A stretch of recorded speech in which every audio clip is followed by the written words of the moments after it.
अध्यक्ष महोदय, आता राज्याचे उपमुख्यमंत्री देवेंद्र फडणवीस साहेबांनी एकनाथराव शिंदे मुख्यमंत्री यांना त्यांनी जे सरकार त्यांच्या नेतृत्वाखाली आलेले आहे त्याच्या विश्वासदर्शक ठरावाच्या बद्दलचा आज विषय होता आणि तो मंजूर करण्यात आलेला आहे। त्याच्याबद्दल त्यांनी आपली मत या ठिकाणी व्यक्त केलं। अध्यक्ष महोदय, अनेक वर्ष मी देवेंद्रजींना या सभागृहामध्ये भाषण करत असताना बघितलं, परंतु देवेंद्रजी नेहमीचा उत्साह तुमच्या चेहऱ्यावर दिसत नव्हता। तुमचा जो जोश असायचा मी मुख्यमंत्री असतानाही पाहिलं आणि इथं विरोधी पक्ष नेते पण असताना पाहिलं। त्याच्यामध्ये सगळे पिन ड्रॉप सायलेन्स ठेवून ते तुमचं भाषण ऐकायचे। आज पण ज्यावेळेस आपण आज तुम्ही वकील आहात आणि वकिलीच्या पेशाने कसं हे योग्य आहे हे सांगण्याचा तुमचा प्रयत्न होता आणि कसं एकनाथराव शिंदेंनी आजपर्यंतची कारकीर्द ही दैदिप्यमान आहे हे पण सांगण्याचा प्रयत्न तुम्ही आता आपल्या भाषणामध्ये केला। खरं तर सभागृहाला मला सगळ्यांना एक गोष्ट माहिती द्यायची आहे की ह्यावेळेस जे काही विधिमंडळामध्ये आमदार निवडून आलेत त्या आमदारांच्या मध्ये जर सगळ्यात नशीबवान कोण असेल तर ते देवेंद्र फडणवीस आहेत। त्याचं कारण असं आहे की अजून 2.5 वर्षच झालीत, अजून पुढची 2.5 वर्ष बाकी आहेत, पण 2.5 वर्षात देवेंद्रजी मुख्यमंत्री पण झाले, उपमुख्यमंत्री पण झाले आणि विरोधी पक्ष नेते पण झाले। कुठलं पद काय 2.5 वर्षामध्ये ठेवलं नाही। सगळी महत्वाची पदं ही तुम्ही त्या ठिकाणी भूषवली। अध्यक्ष महोदय, खरं तर 30वे महाराष्ट्राचे मुख्यमंत्री म्हणून एकनाथराव शिंदे साहेबांनी जबाबदारी स्वीकारली। कुणाला वाटलंही नव्हतं की असं काहीतरी घडेल। स्वतः देवेंद्रजींनी बोलत असताना सातत्याने सांगितलं एक शिवसैनिक, एक शिवसैनिक, एक शिवसैनिक। का सारखं सांगावं लागतं? ते जर शिवसैनिक आहेत तर सतत तेच सांगण्याची वेळ काय येते? याचा पण कुठेतरी आत्मचिंतन, आत्मपरीक्षण त्या बाबतीमध्ये झालं पाहिजे। एकंदरीतच ज्यावेळेस मुख्यमंत्री आणि उपमुख्यमंत्र्यांनी शपथ घेतली माझ्या माहितीप्रमाणे 30 जूनला आणि गोपनीयतेची शपथ घेतल्यानंतर राज्यपाल महोदयांनी 4 जुलैपर्यंत तुम्हाला विश्वासदर्शक ठराव मंजूर करून घेण्याचे निर्देश दिलेले होते आणि त्या पद्धतीने आजचा ठराव तुम्ही बहुमताच्या जोरावर मंजूर करून त्या ठिकाणी घेतलाय। आज आमची वेगळी भूमिका आहे कारण आम्ही विरोधी पक्षामध्ये आहोत। आम्ही आमची भूमिका विरोधी मतदान करून त्या ठिकाणी व्यक्त केलेली आहे आणि लोकशाहीमध्ये हे चालतं। त्याच्यामध्ये सत्ता येते सत्ता जाते। मी नेहमी राज्यामध्ये फिरत असताना सांगतो ताम्रपट घेऊन कुणीच जन्माला आलेलं नाहीये आणि त्याच्यामुळं ह्या घटना घडत असतात। परंतु देवेंद्रजी, मी तुमचं भाषण फार बारकाईने ऐकत होतो। मला एक गोष्ट कळत नव्हती की तुम्ही इतकं एकनाथराव शिंदे साहेबांचं समर्थन करत होता, मग मागच्या टर्म मध्ये एकनाथराव शिंदे साहेब तुमच्या मंत्रिमंडळामध्ये जे होते त्यावेळेस फक्त रस्ते विकास महामंडळच खातं का त्यांना दिलं? ते एवढे कर्तृत्ववान होते? अजिबात नाही। जर नेता मोठा असला की खाती जास्त असतात। चंद्रकांत दादा पाटील तुम्हाला माहितीये, म्हणजे ज्याचं वजन असतं, जो नेता भारदस्त असतो।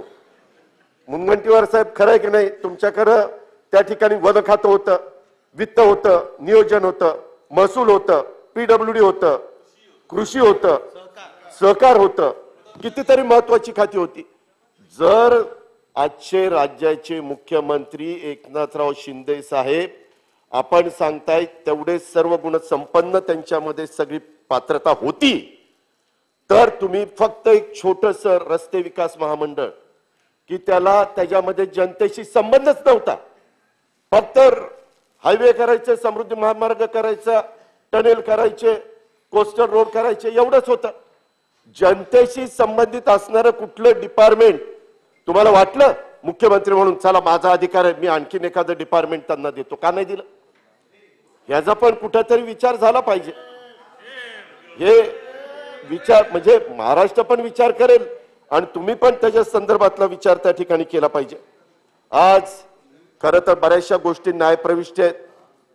काही जण असं बोलत होते की बाबा न्यायप्रविष्ट गोष्टी असताना 11 तारखेला सुप्रीम कोर्टामध्ये तारीख आहे, त्याच्या सुनावणीमध्ये सुप्रीम कोर्ट काय निर्णय द्यायचा तो देईल, तो त्यांचा अधिकार आहे। परंतु मग तोपर्यंत विश्वासदर्शक ठराव त्या ठिकाणी येण्याचं काही कारण होतं का? परंतु तुम्ही विश्वासदर्शक ठराव या निमित्तानं घेतला। कोर्टाची लढाई कोर्टामध्ये चालेल, विधिमंडळातली लढाई विधिमंडळामध्ये चालेल, त्या संदर्भामध्ये कुणाला आम्हाला काही जास्त सांगायचं नाही। परंतु एक गोष्ट खरी आहे की मुख्यमंत्री महोदयांनी शपथ घेतली ती असताना सदस्यांच्या अपात्रतेचं प्रकरण न्यायप्रविष्ट असताना ठराव इतक्या घाईमध्ये तसा आणण्याची गरज नव्हती असं काही तज्ञ देखील बोलून दाखवतात। परंतु अनेक गोष्टी लांबणीवर टाकण्याचं काम मागच्या काळामध्ये राज्यपाल महोदयांनी केलंय। मला आठवतंय आम्ही सरकारमध्ये 2.5 वर्ष असताना शिंदे साहेब आपणच एकत्र कितीदा तरी राज्यपाल महोदयांना भेटायला जायचो आणि बऱ्याचदा सगळे गेल्यानंतर तुम्हाला मला राज्यपाल थांबवायचे, काही गोष्टी सांगायचे तुम्हाला आठवत असेल, आणि त्याच्यातून 12 आमदारांच्या बद्दलचा पण निर्णय राज्यपाल महोदयांनी दिला नाही। आता तर इतकं तर्फेनी काम चाललेलं आहे, राज्यपाल महोदय एकदम ऍक्शन मोड मध्ये आलेले आहेत। वास्तविक ते महामहिम आहेत, परंतु इतकी ऍक्शन फास्ट व्हायला लागलेली आहे की मागच्या काळात 12च्या असणाऱ्या आमदारांची नावं देखील त्यांनी आतापर्यंत त्याला मान्यता त्या ठिकाणी दिली नाही। पटोले साहेबांनी ज्या वेळेस विधानसभा अध्यक्षपदाचा राजीनामा दिला त्याच्यानंतर गेले 1.25 वर्ष आम्ही सातत्याने वेगवेगळ्या अधिवेशनाच्या मध्ये त्याच्यामध्ये आमच्या बरोबर एकनाथराव शिंदे साहेब पण होते, कारण ते मंत्रिमंडळातले एक सिनियर मंत्री होते। आम्ही जायचो, त्यांना म्हणायचो की आम्हाला तारीख द्या, आम्ही त्याच्याबद्दलचं कॅबिनेटला ठराव करायचो, परंतु अध्यक्षाची निवड शेवटपर्यंत नाही तर नाही लागली। आता मात्र अध्यक्षांची निवड ताबडतोब त्या ठिकाणी झाली आणि हे सगळं करत असताना मागच्या 4 दिवसामध्ये ह्या सगळ्या घटना इतक्या फास्ट पाहायला मिळाल्या, त्याच्यातून ज्यांचा राजकारणाशी संबंध नाही अध्यक्ष महोदय अशा महाराष्ट्रातल्या जनतेच्या मनामध्ये शंका उपस्थित होती। विचार करतात की असं का घडतंय, ह्याच्यामध्ये कुणाची चूक आहे कुणाचं बरोबर आहे असा पण विचार करणारा एक वर्ग आहे। गेल्या 8-10 दिवसात राज्यामध्ये इतकं काही बरंच घडलं की शिवसेने सोडून म्हणजे म्हणताना बाहेर म्हटलं जातं की आता काल 39 होते, आज 40वा पण तुम्हाला मिळाला। 40 आमदार शिवसेनेचे त्यावेळेसचे मुख्यमंत्री उद्धव ठाकरे साहेबांच्यावर अविश्वास दाखवून तुम्ही त्या ठिकाणी बाजूला गेला, त्याच्यावर उद्धव ठाकरे साहेबांना पद सोडावं लागलं। त्याच्यामध्ये शिवसैनिकांच्या मध्ये काय मेसेज गेला ह्याची जरा आपण माहिती घ्या। आता वरवर जरी दिसत असलं तर एक गोष्ट मी निश्चितपणे आजच्या या चर्चेच्या माध्यमातून महाराष्ट्रातला सांगू इच्छितो की ज्या वेळेस बाळासाहेब ठाकरेंनी निर्माण केलेली हिंदू हृदय सम्राट यांची शिवसेना ही फोडण्याचा प्रयत्न ज्यांनी केला किंवा त्याच्यातनं काही अडचणीमुळे बाहेर पडण्याचा प्रयत्न केला, इथं भुजबळ साहेब आहेत, भुजबळ साहेबांनी पण 18-19 आमदारांना घेऊन ते बाहेर पडले होते। परंतु त्याच्यानंतर उदय सामंत, गुलाबराव पाटील एकही आमदार नंतरच्या निवडणुकीत निवडून आला नाही, ही वस्तुस्थिती आहे। त्याच्यानंतर राणे साहेबांच्या बरोबर देखील शिवसेना फुटली, त्याच्यातही निवडणुका झाल्यानंतर किती आमदार निवडून आले ह्याचं जरा आत्मचिंतन आत्मपरीक्षण त्या ठिकाणी सगळ्यांनी केलं पाहिजे। ही अरे नाही रे बाबा संदीपांजी, मिरच्या झोंबल्या पाहिजे असं सांगताय की आता काय तुमचं बोलावं मी? म्हणजे तुम्ही मंत्री होता, आपण एकत्र काम केलं आणि तुम्ही तुमच्या कार्यकर्त्याला सांगताय असं काही त्याच्यामध्ये पाठव की मिरच्याच झोंबल्या पाहिजे। अरे काय मिरच्या झोंबल्या पाहिजे? गेल्या 8 दिवसात आपण सगळ्यांनी बरंच काही बघितलं। खरं तर अनेकांना इथनं गुजरातमध्ये सुरतला जायला मिळालं, सुरतवरून तिथं गुवाहाटीला जायला मिळालं, गुवाहाटीवरून गोव्याला जायला मिळालं. माझ्या माहितीप्रमाणे इतक्या 10-12 दिवसात ह्या आमदारांना आजपर्यंतच्या हयातीत इतक्या 10 दिवसात इतके सगळं फिरायला मिळालं नसेल. त्यांनी त्यांच्या फॅमिलीने नेलं असेल पण एकत्रपणे. आणि त्याच्यातून मग आमचे शहाजी बापू, काय झाडी, काय डोंगर, काय हॉटेल, ओके ओके, काय हॉटेल आणि काय ओके. बापू आपण एकत्र निवडून आलो 80 मला वाटतं 95ला एकत्र आपण काम केलं. ह्याच्यामध्ये लगेच फार काही गोंधळून जायचं कारण नाही, ह्याच्यातनं लगेच वक्तव्य करण्याचं कारण नाही. ही मोठी लोक कधी एकत्र येतील कळणार पण नाही. तुम्ही राहाल पाठीमाग आणि बाकीचे म्हणतील की आम्ही कधी तसं म्हटलंच नव्हतं, त्यांना कळलं नाही तर आम्ही काय करायचं. मी दीपक केसरकर तुमचं अभिनंदन करतो आणि आमचे शिंदे साहेबांचं पण अभिनंदन करीन. कारण ज्यावेळेस मुख्यमंत्री म्हणून तुमचा निर्णय झाला त्यावेळेस मला वाटतं गुवाहाटीला असणाऱ्या काही आपल्या सहकाऱ्यांनी नाच केला, डान्स केला, ठीक आहे. परंतु नंतर काय त्या टेबलावरच नाचायला लागले. हे बरोबर नाही. सत्ता येत असते, सत्ता जात असते. शेवटी आपण 5-5 लाख लोकांचं प्रतिनिधित्व करतो. सगळे आमदार सगळे बघत असतात आपल्याकडं का आपले आमदार कुठे गेलेत, कशाला गेलेत, काय चाललंय, काय नाही. त्याच्यामध्ये तुम्ही प्रवक्ता म्हणून दिलगिरी व्यक्त केली, परत अशी चूक होणार नाही अशा पद्धतीने सांगितलं. कारण तुमच्यावर राष्ट्रवादीचे संस्कार पहिले झालेले होते, त्याच्यामुळे ते साहजिकच ते पुढे आलं. ही पण वस्तुस्थिती नाकारता येत नाही. अहो परंतु नेहमी एवढं जोरात पट्टीचं बोलणारे आमचे अब्दुल सत्तार पण कसे शांत आहेत. एकदाच फक्त बोलले बिर्याणी खायला जातो, परंतु नंतर ती बिर्याणी पण काढली नाही बाबांनी. अजून मंत्रिमंडळाचं सगळं स्थावर होईपर्यंत जास्त बोलायचं नाही अशा प्रकारची भूमिका अब्दुल सत्तारांनी बऱ्याच सहकाऱ्यांनी घेतलेली त्या ठिकाणी. प्रासंगिक करार असतो हे सांगा. नाही ते त्याला मी साक्षीदार आहे.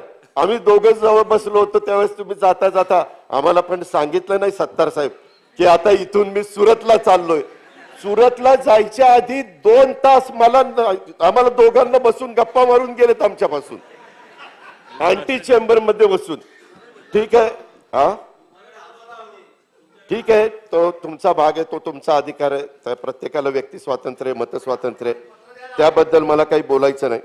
परंतु एकंदरीतच मी एकनाथराव शिंदे साहेब, तुम्ही काल बोलत असताना आमच्या जयंत पाटील साहेबांनी पण काही मुद्दा उपस्थित केला होता. तुम्ही म्हणाला की मी उद्याच्याला बोलणार आहे.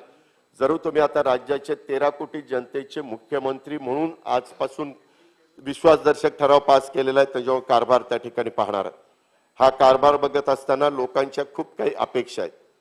त्याच्यामध्ये किती काही झालं तरी तुम्हाला सातत्याने हिंदू हृदय सम्राट बाळासाहेब ठाकरे यांना दैवत मानूनच पुढे त्या ठिकाणी काम करावं लागणार आहे.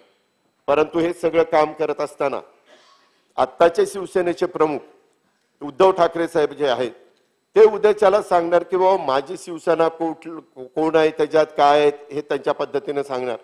आणि शिवसैनिकांचं मी एक बघितलं, मी त्याचा उल्लेख मगाशी देवेंद्रजी तुम्ही बाहेर असताना केला की शिवसेनेच्या नेत्याच्या बरोबर शिवसैनिक जात नाही, हा आजपर्यंतचा शिवसेनेचा इतिहास आहे. ही वस्तुस्थिती कोणी नाकारू शकत नाही.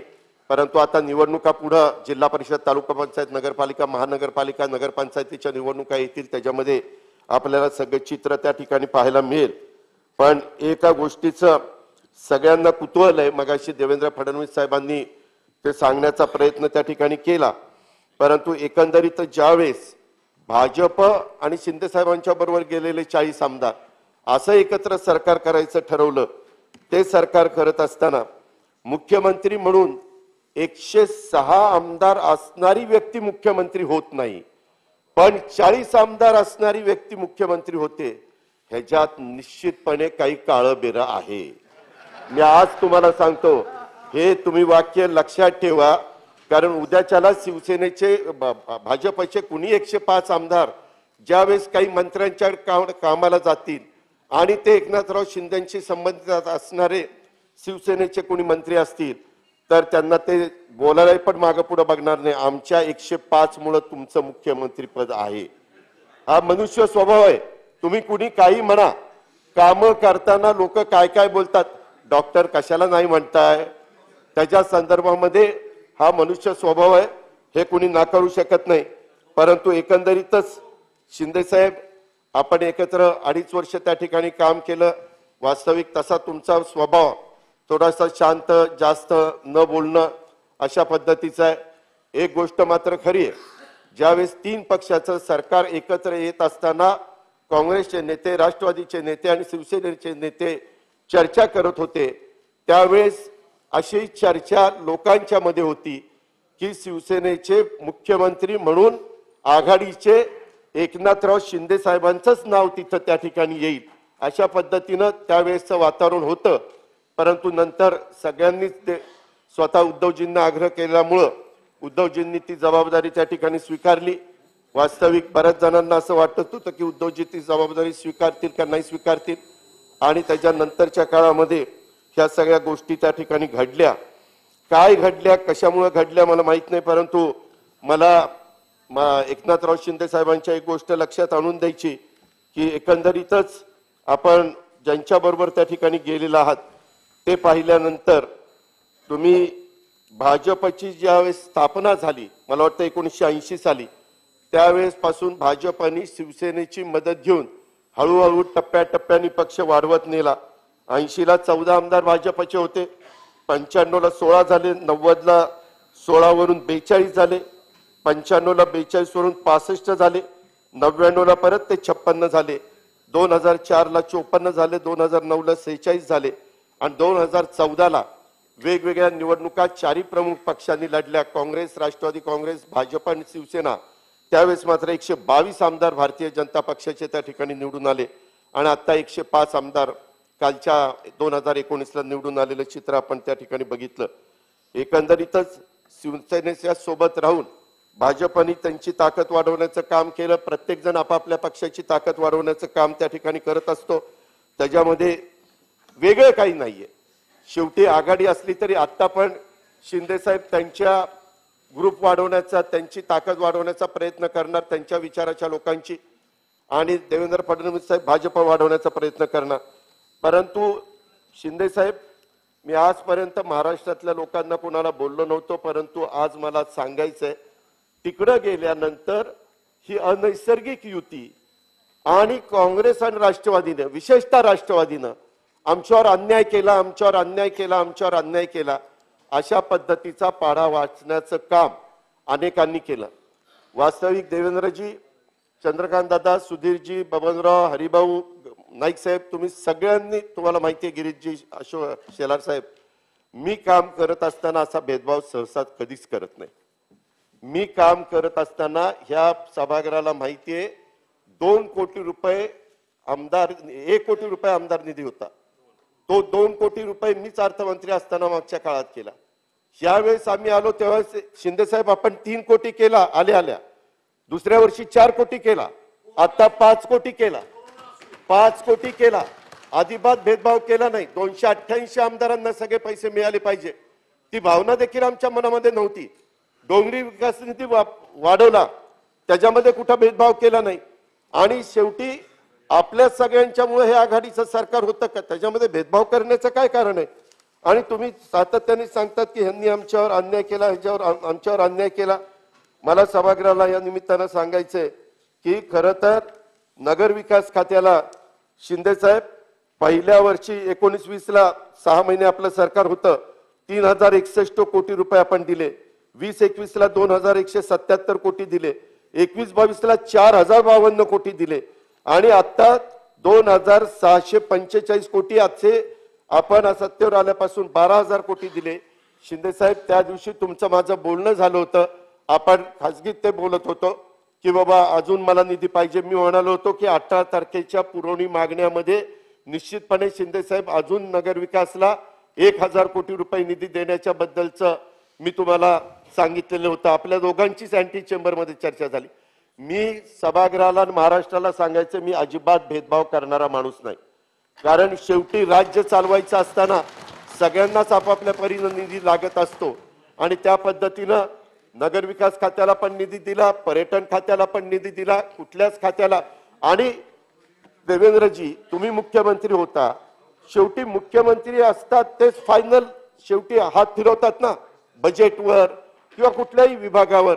ही तर वस्तुस्थिती आहे. आणि याच्यातून असं काही सांगण्यात आलं की आम्ही राष्ट्रवादीमुळं आम्हाला अशा पद्धतीचा निर्णय. आता शिवभोजन केंद्राचं वाटप ह्याच्यात पण संजय राठोड ह्या सगळ्यांनी मिळून जी काही शिफारस केली त्याच्यामध्ये 1200 शिवभोजन केंद्र मंजूर केली. त्याच्यातली 401 केंद्र शिवसेना पक्षाच्या आमदार खासदारांच्या शिफारसीवरून मंजूर झालेली. कुठं भेदभाव केला? कुठं भेदभाव केला? भुजबळ साहेब हे बरोबर आहे की नाही?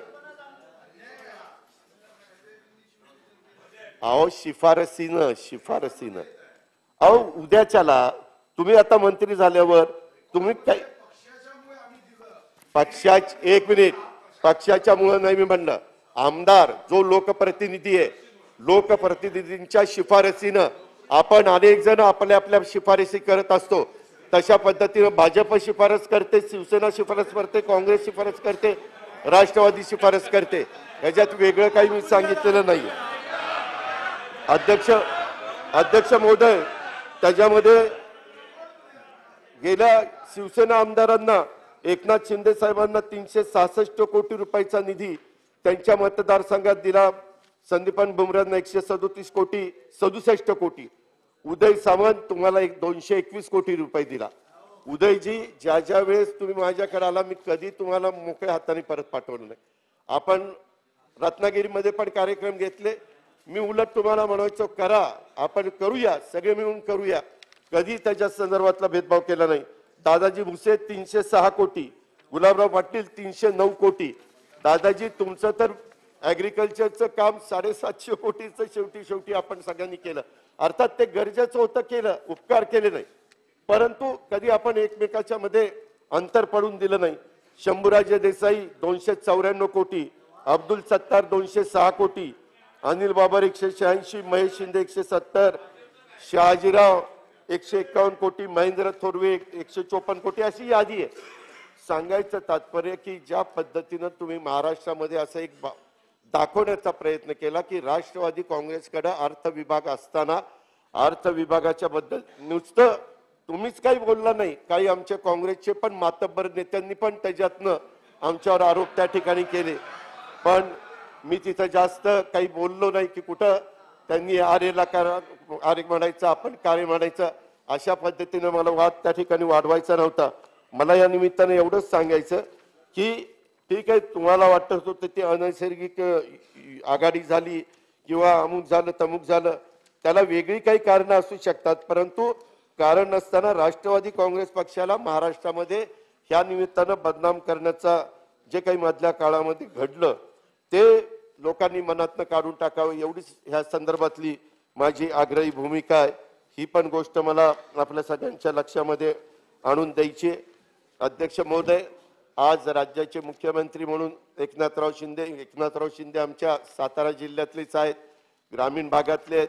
अतिशय तळापासून म्हणजे रिक्षा चालकापासून इथपर्यंत पल्ला गाठणं हे येड्या गबाळाचं काम नाही, हे अख्ख्या महाराष्ट्रालाही समजते. हे निश्चितपणे कौतुकास्पद आहे, त्याच्याबद्दल दुमत असायचं काही कारण नाही. परंतु हे सगळं मिळवत असताना, हे सगळं घेत असताना त्याच्यातनं तुमचे नेते उद्धव ठाकरे साहेबांना विश्वासामध्ये घेऊन ह्या सगळ्या गोष्टी केल्या असत्या तर त्याच्यातनं एक वेगळं समाधान सगळ्यांना त्या ठिकाणी पाहायला मिळालं असतं. हे मला आपल्याला आवर्जून लक्षामध्ये आणून द्यायचं. अधिक बोलून मी आपला सगळ्यांचा जास्त वेळ घेत नाही, परंतु एकंदरीतच इथून पुढच्या वाटचालीमध्ये आम्ही काम करत असताना चांगल्या कामाच्या बाबतीमध्ये शिंदे साहेब, देवेंद्र फडणवीस साहेब, मी दोघांना सांगू इच्छितो की आमचं सगळ्यांचं सहकार्यच राहील, परंतु जिथं कुठं राज्याचं हित पाहिलं जाणार नाही, जिथं कुठं लोकांवर अन्याय होत असेल त्या पण बाबी आम्ही विरोधक म्हणून तुमच्या सगळ्यांच्या लक्षामध्ये आणून देण्याचं काम करू. मगाशी देवेंद्रजी तुम्ही सांगितलं तसं आपले यशवंतराव चव्हाण सुसंस्कृत होते, सातारा जिल्ह्यातले होते, त्यांनी एक वेगळ्या प्रकारची परंपरा आपल्या महाराष्ट्राला दिलेली आहे त्या परंपरा पुढेही आपल्याला सगळ्यांना चालवत ठेवायच्या आहेत. ठीक आहे, राजकीय मतांतर असू शकतं, राजकीय भूमिका तुमची माझी वेगळी असू शकते, आपली आयडिओलॉजी वेगवेगळी असू शकते, परंतु राज्याच्या सर्वांगीण विकासाच्या दृष्टिकोनातनं इथून पुढच्या काळामध्ये काम करत असताना आमची विरोधक म्हणून आमची भूमिका पार पाडण्याच्या करता कुठंच कमी पडणार नाही अशा प्रकारची ग्वाही मी ह्या निमित्तानं महाराष्ट्रातल्या जनतेलाही देऊ शकतो आणि सभागृहालाही देऊ इच्छितो. आणि एकंदरीतच आज आता तुम्ही विश्वासदर्शक ठराव मंजूर करून घेतलेला आहे बहुमताच्या जोरावर. त्याच्या संदर्भामध्ये मी देखील वैयक्तिक आपलं मनापासून अभिनंदन करतो, मनापासून कौतुक करतो. तुम्हाला भावी वाटचालीच्या करता हार्दिक शुभेच्छा देतो आणि माझे 2 शब्द माननीय संपवतो. थोरात साहेब.